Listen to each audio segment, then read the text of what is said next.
आज एक बार फिर से जब सोनम वांगचुक की केस हियरिंग शुरू हुई है, वो भी supreme court bench of justices Arvind Kumar and PV Varale के सामने, तो माहौल काफी इंटेंसिफाई हो चुका है, जहां चांसेस है कि सुप्रीम कोर्ट इस मामले में अपना ऑर्डर रिजर्व कर सकती है। तो सबकी नजर एक ही सवाल पर टिकी है कि क्या jailed climate activist Sonam Wangchuk की detention under the national security act को कोर्ट रिकंसिडर करेगी। तो आज की हियरिंग में क्या हुआ है वो हम इस वीडियो में एक्सप्लोर करेंगे ही, पर व्यूअर्स लास्ट हियरिंग अर्जन हो गई थी क्योंकि solicitor general Tushar Mehta available नहीं थे। इसके बावजूद भी कि सुप्रीम कोर्ट की बेंच ने रिसेंटली ही वार्न किया था इस केस में कोई भी अर्जमेंट लेने से, और जब एक प्रीवियस टाइम भी इस केस में यूनियन की तरफ से अर्जमेंट मांगा गया था तो सुप्रीम कोर्ट ने सीधे कह दिया था कि ये पर्सनल लिबर्टी का मामला है and that you must understand it is a habeas corpus matter। हालांकि इस केस में सेंटर का डिफेंस स्ट्रॉन्ग रहा है कि क्यों सोनम वांगचुक को डिटेंशन से नहीं निकाला चाहिए। एएसजी केएम नटराज ने आर्ग्यू किया हुआ है कि he was the chief provocateur that led to the violence in which 4 people were killed। After his detention, the agitation and violence came under control।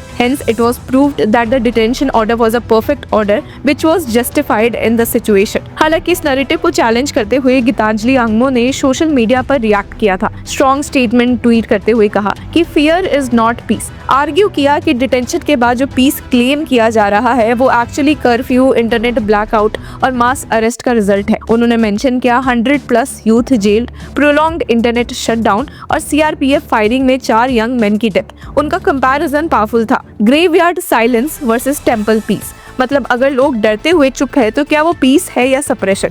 और अभी ये पिटिशन फाइल की है उन्होंने ही अपने हस्बैंड की डिटेंशन को चैलेंज करते हुए। कहना है कि डिटेंशन इलीगल है, आर्बिट्ररी है और फंडामेंटल राइट्स का वायलेशन है। पिछली कुछ हियरिंग्स में सुप्रीम कोर्ट ने सेंटर से एक डायरेक्ट सवाल भी किया था कि is there any possibility for the government to have a relook at the detention considering his health condition. ये लाइन काफी सिग्निफिकेंट थी क्योंकि कोर्ट ने स्ट्रेट अवे डिटेंशन को स्ट्राइक डाउन नहीं किया था, लेकिन गवर्नमेंट को रिकंसिडर करने का ऑप्शन दिया था। हालांकि सेंटर की तरफ से additional solicitor general KM Nataraj ने कहा था कि mister Wangchuk was responsible for violence in Leh on September 24 last year in which 4 people died and 161 were injured. Government का ये स्टैंड है कि उन्होंने बॉर्डर सेंसिटिव एरिया में लोगों को इंस्टिगेट किया। सेंटर और लद्दाख एडमिनिस्ट्रेशन ने कोर्ट को बताया कि डिटेंशन इसलिए की गई क्योंकि वो investigating people in a border area where regional sensitivity was involve, और यहीं से नैरेटिव थोड़ा इंटेंस हो जाता है। गवर्नमेंट का एलिगेशन ये भी रहा है कि वांगचुक ने जेन जी को नेपाल और बांग्लादेश जैसे प्रोटेस्ट के लिए इंस्पायर करने की कोशिश की।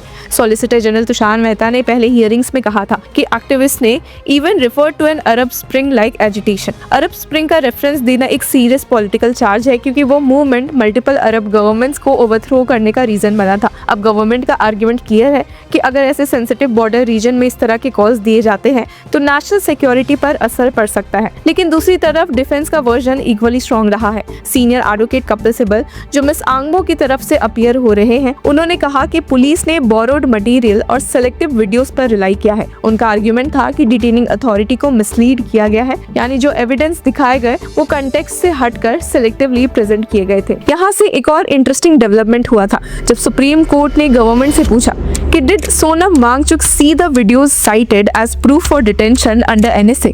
अब ये प्रोसीजरल फेयरनेस का सवाल है। प्रिवेंटिव डिटेंशन के केसेस में डिटेन्यू को ग्राउंड्स ऑफ डिटेंशन कम्युनिकेट करना और उसको इफेक्टिव रिप्रेजेंटेशन का मौका देना एक कॉन्स्टिट्यूशनल रिक्वायरमेंट है। अगर मटेरियल ही प्रॉपर्ली सप्लाई नहीं हुआ तो क्या डिटेंशन वैलिड रह सकता है? सेंटर का जवाब था कि all procedural safeguards were followed while ordering his detention under the national security act. Government ने एम्फसाइज किया कि एनएसए प्रिवेंटिव लॉ है, प्यूनिटिव नहीं।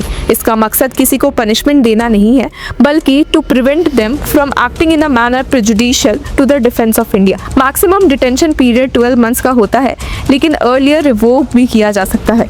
अब सोनम वांगचुक को सितंबर 26 को डिटेन किया गया था, 2 दिन बाद जब लेह में वायलेंट प्रोटेस्ट हुए थे demanding statehood and 6th schedule status for Ladakh. Government का कहना है कि उन्होंने वायलेंस इंसाइट किया, लेकिन मिस आंगमो का क्लेम था कि the unfortunate events of violence in Leh can not be attributed to the actions और statements of mister Wangchuk in any manner. Petition में ये भी कहा गया कि it is wholly preposterous that he would suddenly be targeted after more than 3 decades of being recognized at the state, national and international levels for grassroots education, innovation and environmental conservation. और सच में सोनम वांगचुक का public image एक climate reformer और education innovator का रहा है।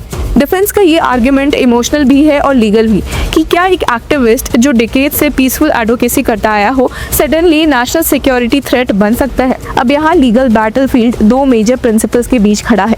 Article 19 के under freedom of speech and expression और स्टेट का power under preventive detention law. Supreme court historically preventive detention को स्ट्रिक्ट स्क्रूटनी से देखती रही है क्योंकि ये एक्स्ट्रा ऑर्डिनरी पावर है जहां किसी को ट्रायल के बिना डिटेन किया जाता है। अब गवर्नमेंट का आर्ग्यूमेंट नेशनल सिक्योरिटी का है, border area, regional sensitivity, youth mobilisation, Arab spring reference. Defence का आर्ग्यूमेंट कॉन्स्टिट्यूशनल लिबर्टी का है, selective evidence, no direct incitement, peaceful condemnation of violence, decade long public service.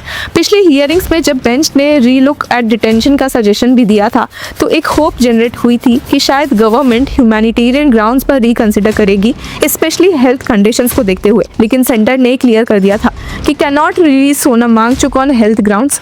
इसका मतलब ये है कि एग्जीक्यूटिव अपने डिसीजन पर फर्म है। तो आज जो हियरिंग हो रही है उसमें सबसे क्रूशियल सवाल ये होगा कि क्या डिटेंशन ग्राउंड्स लीगली सस्टेनेबल है, क्या प्रोसीजर सेफगार्ड्स जेन्युइनली फॉलो हुए थे, क्या डिटेन्यू को फुल मटेरियल दिया गया, और सबसे बड़ा क्या स्पीच और प्रोटेस्ट को नेशनल सिक्योरिटी थ्रेट के ब्रैकेट में डालना जस्टिफाइड है। इस केस का इम्पैक्ट सिर्फ एक इंडिविजुअल तक लिमिटेड नहीं है, ये एक लार्जर क्वेश्चन भी रेज करता है। Climate activism, regional autonomy demands and preventive detention laws का इंटरसेक्शन क्या होगा। अगर कोर्ट एग्जीक्यूटिव को डिफरेंस देता है तो प्रिवेंटिव डिटेंशन का स्कोप वाइड हो सकता है। अगर court strict judicial review apply करता है तो एग्जीक्यूटिव पावर्स पर एक स्ट्रॉन्ग चेक लगेगा। अब सबकी नजर आज की हियरिंग पर है। क्या सुप्रीम कोर्ट गवर्नमेंट से और टफ क्वेश्चंस पूछेगी? क्या हेल्थ ग्राउंड्स और प्रोसीजरल लैप्स का एंगल स्ट्रॉन्ग बनेगा या फिर नेशनल सिक्योरिटी नैरेटिव प्रिवेल करेगा?